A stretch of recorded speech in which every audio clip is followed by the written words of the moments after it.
Look at the screen for a second. Brown, blue, green, and one more that nobody can quite pin down because it seems to change whenever the light does. One of these is yours. Your eye color can tell you more than whether you look like your mother or your father. It affects how your eyes deal with bright light. It may be connected with a few health risks. And one color appears to trace back to a genetic change carried by a common ancient ancestor. By the end, you'll also know which natural color is the rarest, and why the color that looks best protected may still have its own weakness. We'll go through them all, including yours, and by the time we're done, you may look at that familiar face in the mirror a little differently. Let's start with what your eye color actually is, because it isn't decoration. It's a defense system your body grew to survive the sun. Think of your eye as a window, a small round window into your body, and like any window that faces the sun, it can have a tint on the glass. That tint has a name. It's called melanin. It's the same brown pigment that colors your skin and your hair. The more melanin sits in the front of your eye, the darker the tint on your window. The less melanin, the clearer the glass.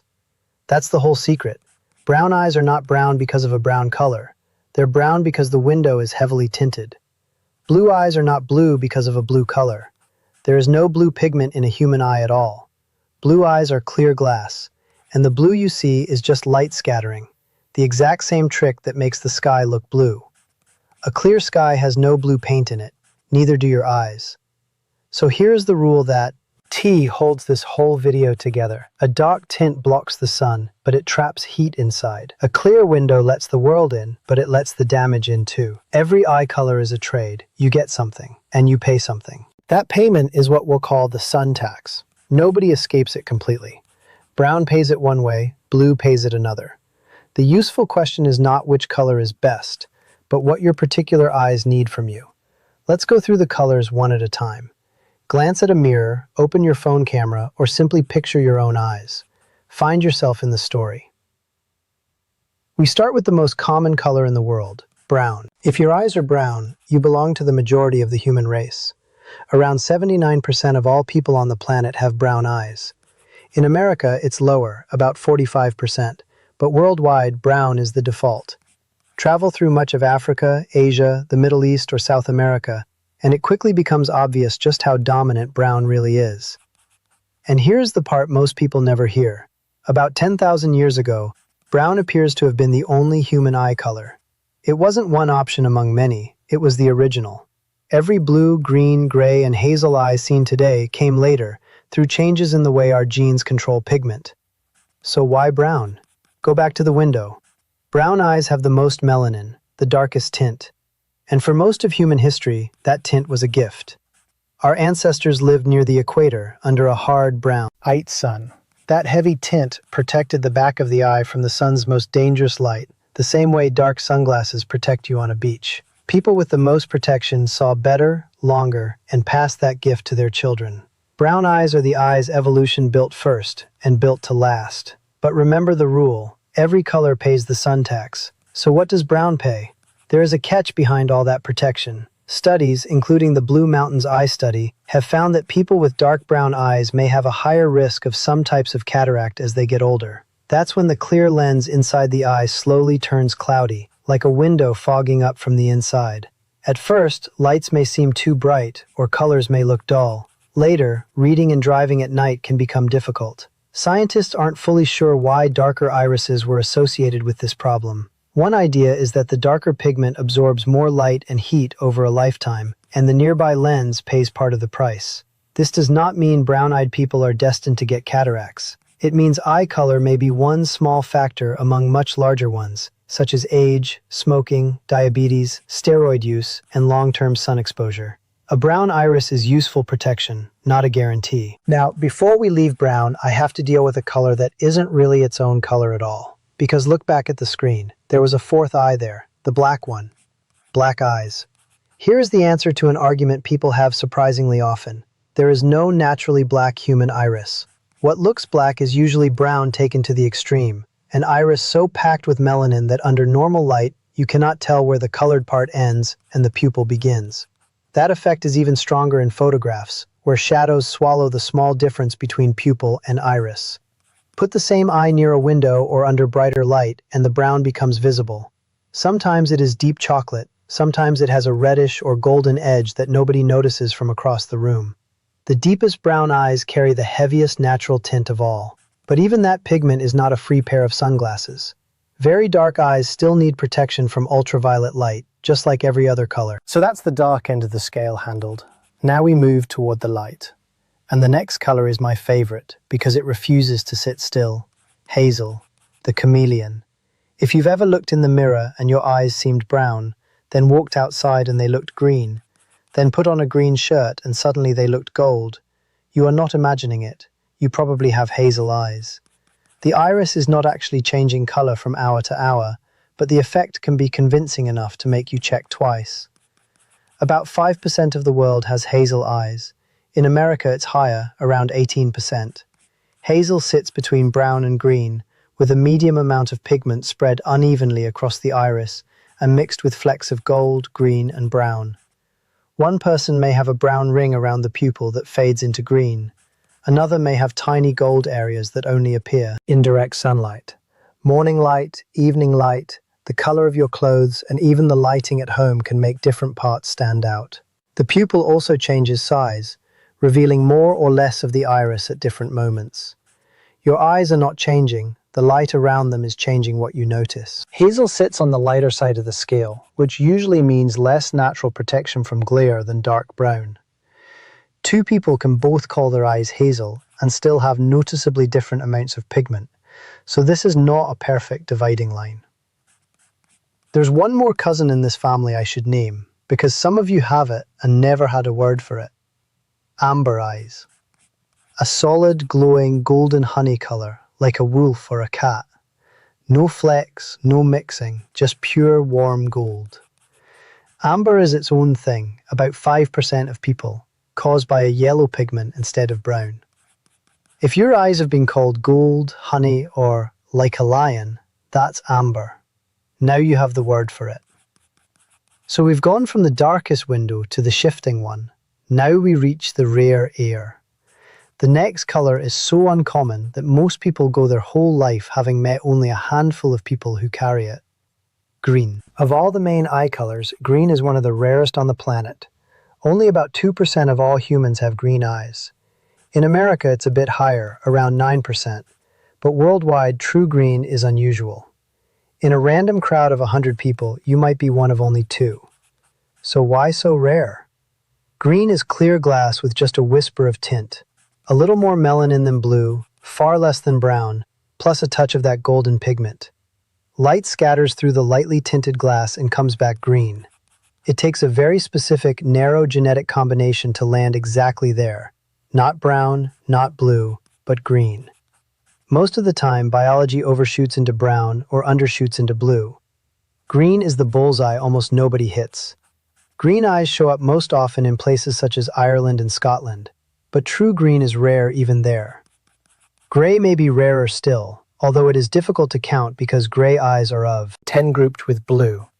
True gray eyes are estimated at fewer than 1% of the world. They are similar to blue eyes, but differ in the way light scatters through the structure of the iris, creating a smoky or silver appearance instead of a clear blue. Gray eyes are most common in Northern and Eastern Europe, and even there they are unusual. If people have spent your whole life telling you that your gray eyes are really blue, you may have been right all along. This is where green, gray, hazel, and blue begin to share the same problem. Lighter irises contain less melanin, which means less natural protection from bright light. That does not mean sunlight passes through the iris like an open hole, but pigment does help absorb scattered light inside the eye. With less of it, glare can feel sharper. Research has also linked lighter eye color with a higher risk of uveal melanoma, a rare cancer inside the eye. The possible connection with age-related macular degeneration is less certain. Some studies have found one, and others have not. These are associations across large groups, not predictions for one person standing in front of a mirror. Eye color changes the odds slightly. It does not tell you what will happen to you. It can go beyond the eyes too, although the color itself is not the cause. The genes connected with lighter eyes often travel with lighter skin, and lighter skin tends to burn more easily in the sun. Your eye color can be one visible clue to how your overall pigmentation handles sunlight, but it is only one clue. And there is something many light-eyed people recognize immediately. If you have blue, green, gray, or hazel eyes, you may be the first person to squint when you step outside. You're the one reaching for sunglasses on a day everyone else calls not that bright. On the road at night, an approaching headlight may flare across your vision for a second longer than you would like. On snow or water, the reflected light can feel brutal. Eye color is not the only cause of light sensitivity, and sudden or severe sensitivity deserves a medical check. Dry eyes, migraines, inflammation, and several other problems can also make light painful. But if this has simply been normal for you for years, lower iris pigment may be part of the explanation. Fortunately, the practical advice is simple, and it applies to every color. But first we need to talk about blue, because its genetic history is the strangest part of this story. Blue. Around 8 to 10% of people worldwide have blue eyes. In America, it's higher, about 27%. Blue eyes are the clearest window of all, with the least melanin a healthy eye can have. And I told you at the start that 10,000 years ago, every human alive probably had brown eyes. So if everyone was brown, where did blue come from? The answer begins with a tiny genetic change. Somewhere between 6,000 and 10,000 years ago, a mutation appeared in a genetic region that helps control the amount of melanin in the iris. It did not create blue pigment. Instead, it worked a little like turning down a dimmer switch. With much less melanin present, light began scattering through the iris in a way that made the eye look blue. The change itself was tiny. The visible result was impossible to miss: a human face with an eye color that had not been common before. That mutation may have begun with one person, although science cannot identify that individual or tell us exactly where they lived. What researchers can see is the genetic trail left in blue-eyed people today. When researchers examined the genetic material of blue-eyed people from Denmark, Turkey, and Jordan, they found a closely shared pattern around the same pigment control region. The people lived far apart, yet this small section of their genetic code told a similar story. Brown and green eyes can arise through many genetic combinations, but blue eyes often share this key switch. The finding supports the idea of a common founder mutation passed down through an ancient ancestral line. It does not give us the name, face, or exact home of the first carrier. Genetics rarely gives us a scene that precise. What it gives us is a trail, and this trail points backward toward a shared origin. So if your eyes are blue, you carry a version of a genetic switch that spread through human populations thousands of years ago. Calling every blue-eyed stranger your distant cousin simplifies a complicated family tree, but the shared ancestry behind the trait is real. What researchers still debate is why that genetic change became so common in some populations. Blue eyes do not appear to have offered an obvious survival advantage. A new trait can spread by chance, through migration, or because the people carrying it had more children. Human evolution rarely gives us one neat answer. But blue eyes did spread. They traveled north and west as human populations moved across Europe, and they became especially common in colder, lower light regions. Today, blue and light eyes are common in countries such as Iceland and the Netherlands. A genetic change that was once rare eventually became an ordinary feature across entire regions. One hypothesis is sexual selection. In a world where almost everyone had brown eyes, blue would have been new, rare, and impossible to miss. Imagine meeting someone whose eyes seemed to carry the color of open sky when every face you had known was brown-eyed. That difference may have attracted attention. A noticeable trait can spread because people find it attractive, even if it does not help anyone hunt, escape danger, or survive winter. It is an intriguing explanation, but not a proven one. Chance, migration, small founding populations, and ordinary population history may have mattered just as much.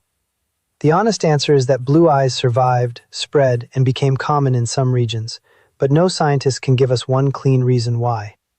Blue eyes contain very little melanin, so people with them often notice more glare and light sensitivity. They also share the associations we discussed between lighter pigmentation and certain sun-related risks. That is a reason to protect your eyes, not a reason to become afraid of daylight. Before I answer the big question, there are two more facts worth knowing, and one of them may remind you of somebody you love. If you have children or grandchildren, think back to the day they were born. Many babies come into the world with blue or gray-looking eyes. even when both parents have dark brown eyes. Then, over the first months, the color changes. The blue fades and brown begins to appear, until one day you realize their eyes are no longer the color they were at birth. Parents sometimes worry when they notice this, but it is usually completely normal. A newborn has not necessarily finished producing pigment yet. The cells that make melanin can remain active during the first months and years of life. A baby's eyes are like a window with the tint still being added, slowly, day by day. Most of the change happens early, although the final color may continue settling beyond the first birthday. The eyes did change, but they changed because they were still developing. And here's another unusual variation. Some people do not have just one eye color. They may have one blue eye and one brown eye, or a single iris divided into sections of different colors. This is called heterochromia. It happens when the two eyes, or different parts of one eye, contain different amounts of pigment. Some people are born with heterochromia and have no related health problem. But a new color change in adulthood is different. If one iris suddenly becomes lighter or darker, it should be examined by an eye doctor. Injury, inflammation, medication, or another condition may be involved. If you were born with two colors, it may simply be one of the most noticeable features of your face. If the difference appeared recently, get it checked. So let's answer the big question. Which eye color is the healthiest? The honest answer is that there is no healthiest eye color. Darker pigment offers more natural protection from glare and scattered light, while darker irises have also been associated with some forms of cataract. Lighter eyes may be more sensitive to light and are associated with a higher risk of uveal melanoma, although that cancer remains rare. Your age, health, family history, smoking, and lifetime exposure to ultraviolet radiation matter far more than the name of your eye color. The part you can actually control is your exposure to ultraviolet light. The basic defense takes only a few seconds. Wear sunglasses that block ultraviolet light and add a brimmed hat when the sun is strong. This cannot erase every eye condition, but it reduces unnecessary exposure to ultraviolet radiation. Dark eyes need protection too. Natural pigment helps, but the lens and the skin around the eyes still receive sunlight. Not all dark lenses offer the same protection. In bright light, your pupil naturally becomes smaller. Put a dark lens in front of the eye and the pupil may open wider. If that lens does not block ultraviolet radiation, harmful rays can still pass through. Look for a label saying that the glasses block ultraviolet light up to 400 nanometers, or that they provide 100% protection from both ultraviolet A and ultraviolet B rays. The darkness, price, and brand of the glasses do not tell you how well they protect your eyes from ultraviolet light. A few more things matter. The sun does not take days off. Clouds reduce the glare, but they do not block all ultraviolet radiation. Snow, water, and sand can reflect sunlight back toward your face, so eye protection matters in winter and near water too. The sun is strongest around the middle of the day, and that is when sunglasses and a hat become especially useful. Children need protection as well. Young eyes are still developing, and children usually spend more time outdoors than adults realize. Give them properly fitted sunglasses with clear ultraviolet protection labeling, and add a hat when the sunlight is intense. They may complain about it. Children complain about shoes too. That does not mean we let them walk barefoot through a parking lot. This is not an expensive trick. It is simply a properly labeled pair of sunglasses and the habit of actually wearing them. So what should you remember from all of this? Your eye color is not just decoration. It comes from pigment and structure inherited from generations before you. It can affect how your eyes respond to bright light, and it may slightly change the odds of a few conditions. But it is not a diagnosis, and it does not decide the future of your vision. Brown carries the most melanin. Eyes that look black are usually very dark brown. Hazel catches different colors in different light. Amber has a more even golden tone. Green is rare, and gray may be rarer still. Blue carries a genetic story that reaches back thousands of years. Whatever color looked back at you in the mirror, it has a story. It also has a job, helping you see the world. Protect it. The eyes you have today are the only pair you get. Now I want to know what the audience actually looks like. In the comments, type your eye color in one word. Brown, blue, green, hazel, amber, gray, or very dark brown. Let's see which color is most common here. And if your eyes feel tired after staring at the screen,